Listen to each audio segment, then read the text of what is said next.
Hello everybody, one of my clients, I was talking to him, following his nutrition path and his muscle building. He is trying to get bigger, and I was explaining in a conversation that how to throw a punch properly, in a strong punch.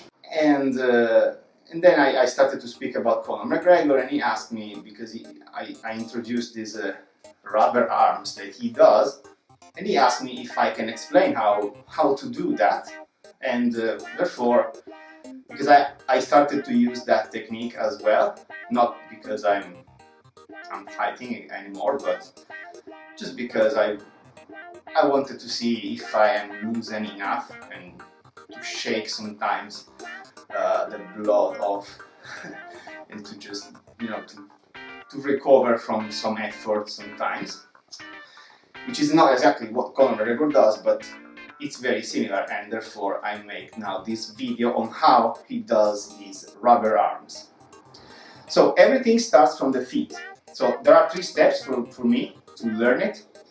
So if you see his videos, he keeps his feet wide open, so his legs are wide open, and he just pushes with his legs in order to generate the movement. The upper body, so far, is just moved by inertia, so you don't have to do anything. That's the thing you have to do. You have to relax completely your upper body and just push with your feet and with your hips, like this. And your arms need to be completely loosened. They need to be completely free. You don't have to control them at all.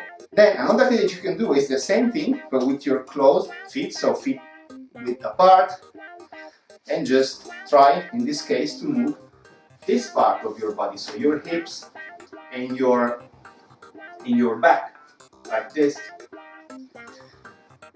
And to do this, you don't need to keep your feet wide open. You can if you want, but that's another thing you can do, which is what I do actually. And your arms need to be completely loosened. Again, you don't have to control your arms. All your upper limbs are just relaxed. Okay? And then the final part, because when he hits, he usually keeps a 90-degree angle, which is why he keeps his arms like this.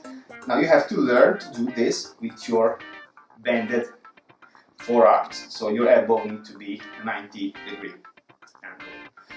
And this is how. So your feet are the ones that initiate the movement. Then once you push with your feet, your back moves further and your arm just follow the movement.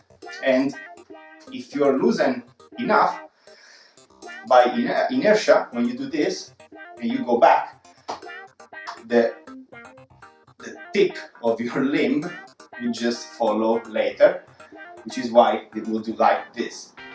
Okay? Let's see. Okay. Legs open, feet wide open, 90-degree angles, and let's push. And this is how it does it. You should notice as well that my shoulder, I go on a side view, my shoulder also moves back and forth. Then he also slows it down and recovers. And this is how he does it. He does it better than I do, of course, but that's all. I think I'm gonna make a few more videos about why he does it and why people mock him, but so far, so good. Bye!